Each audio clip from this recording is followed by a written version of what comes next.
संविधान सूत्र न्यूज, सत्य न्याय हीच आमची शक्ती।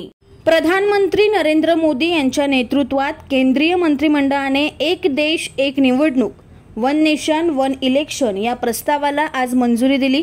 माजी राष्ट्रपती रामनाथ कोविंद समितीने सादर केलेल्या एक देश एक निवडणूक या अहवालाला आज केंद्रीय मंत्रिमंडळाने स्वीकृत करून मंजुरी दिली। केंद्रीय मंत्रिमंडळाने मंजूर केलेल्या वन नेशन वन इलेक्शन प्रस्तावाचे रिपब्लिकन पक्षाच्या वतीने स्वागत करीत आहोत। देशाच्या विकासासाठी वन नेशन वन इलेक्शन अर्थात एक देश एक निवडणूकची गरज असल्याचे प्रतिपादन रिपब्लिकन पक्षाचे राष्ट्रीय अध्यक्ष केंद्रीय सामाजिक न्याय राज्यमंत्री रामदास आठवले यांनी केले आहे। महामानव डॉक्टर बाबासाहेब आंबेडकरांनी दिलेल्या संविधानात देशात दर 5 वर्षांनी निवडणूक झाली पाहिजे हे सुचवलेले आहे। भक्कम लोकशाहीसाठी दर 5 वर्षांनी निवडणूक होणे आवश्यक आहे। देशाचा विकास करताना निवडणुकीवर वारंवार मोठा खर्च केल्याने विकास कामांमध्ये अडथळा येतो। देशाचा जोरदार विकास करण्यासाठी दर 5 वर्षांनी पंचवार्षिक निवडणूक झाली पाहिजे। यापूर्वी विधानसभा आणि लोकसभेच्या निवडणुका दर 5 वर्षांनी होत असत। अलीकडच्या काळात मात्र तसे होत नाही, पण पुन्हा असे विधानसभा आणि लोकसभा निवडणुका दर 5 वर्षांनी एकत्र झाल्या तर निवडणुकांवर होणारा अमाप खर्च वाचला जाईल। त्या वाचलेल्या निधीतून देशाचा विकास अधिक वेगाने होण्यास मदत होईल।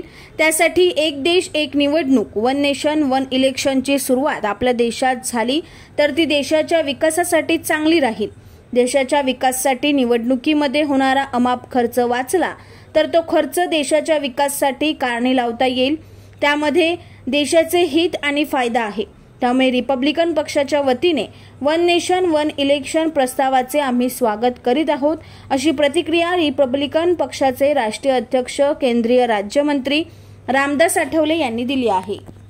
माननीय नरेंद्र मोदींच्या नेतृत्वाखालील एनडीए सरकारने अत्यंत महत्त्वाचा निर्णय घेतलेला आहे।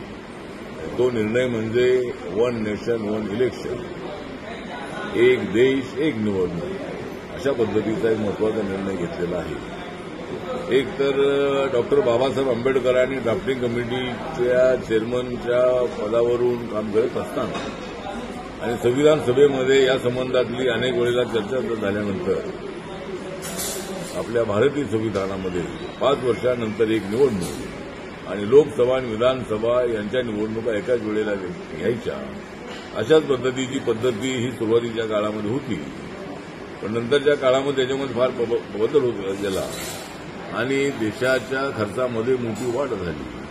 निवडणुकामध्ये हजारो करोड रुपयाचा जो खर्च होतो आणि एकाच वेळेला निवडणूक झाली तर हजारो करोड रुपये वाचतात आणि तो पैसा जो आहे तो पैसा सर्वसामान्य माणसाच्या विकासासाठी खर्च करता येतो।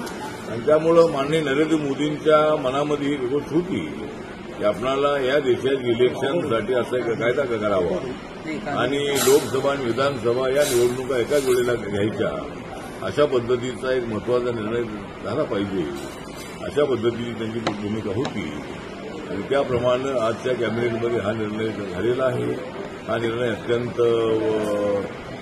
चांगला निर्णय आहे, सर्वसामान्य माणसाला विकासाच्या दिशेने घेऊन जाणारा निर्णय आहे आणि त्यामुळं या निर्णयाचे मी रिपब्लिकन पार्टी ऑफ इंडियाचा अध्यक्ष म्हणून, त्याचबरोबर माननीय नरेंद्र मोदी सरकारमधील एनडीए सरकारमधील सामाजिक न्याय आणि अधिकारिता मंत्रालयाचा राज्यमंत्री म्हणून या कॅबिनेटच्या निर्णयाचं मी स्वागत करतो आणि माननीय नरेंद्र मोदी यांनी अत्यंत महत्त्वाचा निर्णय घेतलेला असल्याबद्दल त्यांचे मी हार्दिक आभार व्यक्त करतो आणि सर्व देशातल्या लोकांना माझं नम्र निवेदन आहे की हा जो कायदा आहे हा कायदा कुणाच्या विरोधात नाही। हा कायदा देशातल्या आम आदमी लोकांना सामाजिक आणि आर्थिक न्याय देणारा कायदा आहे आणि ज्यावेळेला बिल येईल त्यावेळेला सगळ्या काँग्रेससहित विरोधी पक्षांना माझं अपील आहे की आपण सुद्धा या गोष्टी समर्थन करणं आवश्यक आहे। आपण याच्यामध्ये राजकारण आणू नये, याच्यामध्ये व्यक्तिगत नरेंद्र मोदीचा फायदा अजिबात नाही।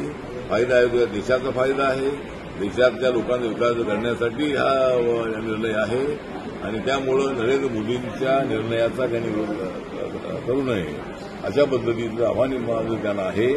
ज्यावेळेला बिल ज्यावेळेला हिवाळी अधिवेशनामध्ये पार्लमेंटमध्ये येईल त्यावेळेला सगळ्या पक्षाच्या लोकांनी त्याला पाठिंबा द्यावा आणि एकमताने हा निर्णय घ्यावा अशा पद्धतीचं अपील मी सर्व विरोधी पक्षांना सुद्धा करीत आहे. आणि हा निर्णय अत्यंत चांगला निर्णय आहे, अत्यंत महत्त्वाचा निर्णय आहे.